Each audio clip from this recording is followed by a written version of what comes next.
नमस्कार। Precious metals, base metals और energy complex में क्या रुझान रह सकता है, इसकी आज हम चर्चा करेंगे। हमने पिछले हफ्ते देखा कि गोल्ड ने अपना जो अप ट्रेंड है वो कंटिन्यू करते हुए 48,430 के करीब के हाइज़ लगाए और करीबन 67,800 के आसपास क्लोजिंग देने में कामयाब हुआ है। तो हमने देखा है कि लगातार 5 हफ्तों से तेज़ी जारी है और 43,300 के जो लोज़ हमें पिछले कॉन्ट्रैक्ट में लगते हुए देखे थे, उसके बाद लगातार तेज़ी का रुझान जारी रहा है और नए ऊंचाइयों को बाज़ार ने छुआ है और एक प्रॉफिट बुकिंग के साथ फ़िलहाल फ्राइडे को क्लोजिंग दे पाया है।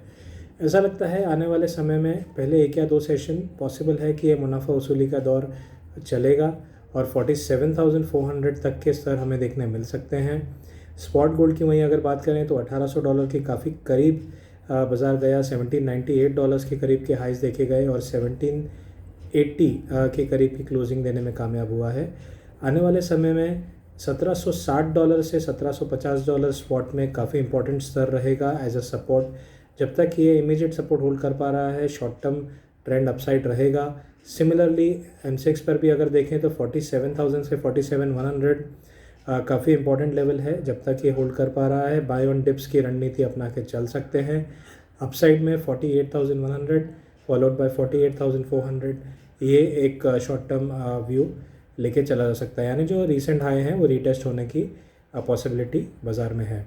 वहीं अगर हम सिल्वर की बात करें तो हमने 70,000 के ऊपर बाज़ार को जाते हुए देखा, लेकिन 69,200 तक की क्लोजिंग हमने मई वायदा में आते हुए देखी है और हमने देखा है लगातार 62,300 के लोज़ जो पिछले महीने देखे गए थे, वहाँ से कंटिन्यूस तेज़ी बाज़ार में आई है और करीबन 13 से 14% की गेंस जो है हमने लगभग एक ही महीने में आते हुए देखे हैं। आने वाले समय में 68,000 का जो एक स्तर है काफ़ी महत्वपूर्ण है और जब तक ये होल्ड कर पा रहा है तब तक इमीडिएट रुझान ऊपर की तरफ है और 70,500 और उसके बाद लगभग 71,500, ये 2 टारगेट शॉर्ट टर्म में लेके चला जा सकता है। तो डिप पे बाइंग की सलाह होगी। जो भी डिप्स आने वाले 1 या 2 सेशंस में आपको दिखती है उस पर बाइंग किया जा सकता है। Respective support 47,000 for gold and 68,000 for silver. जब तक ये लेवल होल्ड कर पा रहे हैं, इनके नीचे के स्तरों का स्टॉप लेकर एक बार बाइंग के लिए जाया जा सकता है।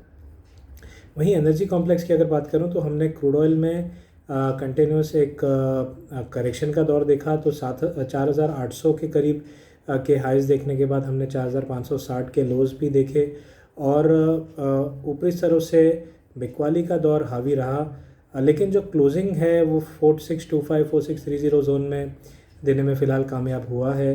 तो लोस के आसपास क्लोजिंग आई है। अपसाइड में 4,700 से 4,750 का जो जोन है वो एक क्रिटिकल रेजिस्टेंस है और ऐसा लगता है कि जो इमीडिएट हाइज़ हैं 4,800 के करीब, वो निकलना क्रूड के लिए थोड़ा मुश्किल होगा और डाउन साइड में 4,400 तक के दाम हमें आने वाले समय में देखने मिल सकते हैं। फंडामेंटली अगर हम देखें तो जो डिमांड है उस पर फिर से डाउट्स आने शुरू हो गए हैं और हमने मई महीने से देखा है कि ओपेक की बैठक में ये कहा गया था कि ग्रेजुअली जो सप्लाई है उसे 1 मिलियन बैरल पर डे से बढ़ाया जाएगा।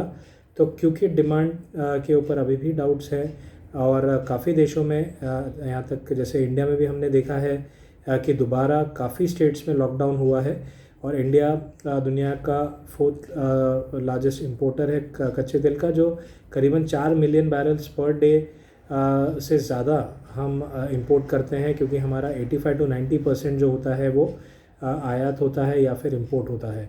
इस वजह से अगर इंडिया में लॉकडाउन होते हैं तो उससे इमीडिएट डिमांड पे असर पड़ेगा और यही कहीं ना कहीं बाज़ार जो है वो डिस्काउंट कर रहा है और एक सेल ऑन रैलीज का फ़िलहाल रुझान बाज़ार में दिखाई दे रहा है। वहीं अगर हम नेचुरल गैस देखें तो हमने देखा कि निचले स्तरों से अच्छी रिकवरी आते हुए दिखी है। 190 से हमने लगातार तेज़ी देखी है, क्योंकि यूएस में कुछ जगहों पर ठंडी के आसार अभी भी लग रहे हैं और वहाँ पर वेदर इस प्रकार की है जहाँ पर नेचुरल गैस का जो यूज़ है वो फ़िलहाल अनुमान से ज़्यादा है। इस वजह से हमने प्राइजेस को 206 के ऊपर की क्लोजिंग आते हुए देखी है। फ़िलहाल ऐसा लगता है कि ये जो तेज़ी है ये बरकरार रहेगी जब तक प्राइजेस 198 से 199 के ऊपर सस्टेन हो रही हैं और अपसाइड में 215 तक की रैली हमें शॉर्ट टर्म में देखने मिल सकती है। हमने पिछले 2 महीनों में 240 से करीबन 180 तक के फॉल देखे हैं, और उसके बाद अगर कोई पॉजिटिव ट्रिगर आता है तो वो एक शॉर्ट कवरिंग का भी रीज़न बन जाता है, यानी निचले स्तरों से हमें जिन्होंने बिकवाली की है उन्हें शॉर्ट कवर करता हुआ भी देख रहे हैं। तो फिलहाल मुझे लगता है ये शॉर्ट कवरिंग मूव 215 और एक्सट्रीम केस में 222 तक भी एक्सटेंड हो सकता है। हालांकि ओवरऑल अपसाइड जो है वो लिमिटेड लग रहा है। वहीं रुक करते हैं। अगर बेस मेटल्स की बात करें तो बढ़िया तेज़ी हमने देखी है। 735 के करीब मई वायदा ने क्लोजिंग दिया है, और ऐसा लगता है कि जो ओवरऑल तेज़ी है वो बरकरार रहेगी, क्योंकि हमने लगभग 660 के लेवल से जो पिछले महीने लो देखे गए थे, लगभग इस महीने 730 से 735 के दाम देखे हैं, और ऐसा लगता है कि 740 जो पिछले हाइस थे वो इस आने वाले हफ्ते या 2 हफ्तों में निकलने की आशंका है, यानी एक न्यू ऑल टाइम हाई हमें M6 पर दिखाई देने की उम्मीद है। बाय ऑन डिप्स की रणनीति होगी। 722 का एक इमीडिएट सपोर्ट है, उसके नीचे 715 भी एक मेजर सपोर्ट है। जब तक ये लेवल होल्ड कर रहा है तब तक 745 तक के लेवल हमें कॉपर में दिखाई दे सकते हैं। वही अगर हम जिंक की बात करें तो करीबन 226 से 227 के रीजन में क्लोजिंग देने में कामयाब हुआ है। हमने 231 से 232 तक भी प्राइजेस को जाते हुए देखा, उसके बाद मुनाफा वसूली हावी हुई है, क्योंकि पिछले लाइफ टाइम हाइस 234 के आसपास हैं, तो वहाँ पर स्वाभाविक है कि बाज़ार थोड़ा सा मुनाफा वसूली के रुख में आता है। हमने 2 या 3 बार ऑलरेडी देखा है ऐसा होते हुए।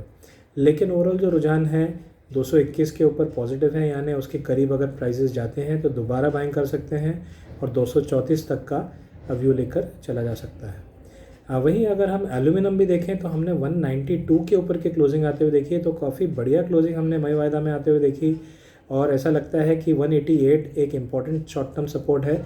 जब तक ये लेवल होल्ड कर रहा है तब तक 195 तक भी ये रैली एक्सटेंड होगी। हमने अंतर्राष्ट्रीय बाज़ार में भी खास करके US और यूरोप में भी आते हुए देखा है, क्योंकि वहाँ पर एल्यूमिनियम का जो कंजम्पशन है वो हाउसिंग के लिए, इलेक्ट्रिक व्हीकल्स के लिए बढ़ रहा है, और बढ़ने की और उम्मीद है, और सप्लाई फ़िलहाल कैचअप नहीं कर पा रहा है। तो one of the best base metals की तरह उभर कर आया है। हमने लगातार 140 के जो लोज पिछले साल देखे थे वहाँ से कंटिन्यूस तेज़ी देखी है, और मल्टी ईयर हाइस के आसपास फ़िलहाल प्राइजेस को ट्रेड होते हुए देख रहे हैं, और मुझे लगता है कि 200 के करीब जाने की भी ओवरऑल काफ़ी अच्छी पॉसिबिलिटी है। लेकिन शॉर्ट टर्म बेसिस अगले हफ्ते के लिए 195 का एक टारगेट लेके चला जा सकता है।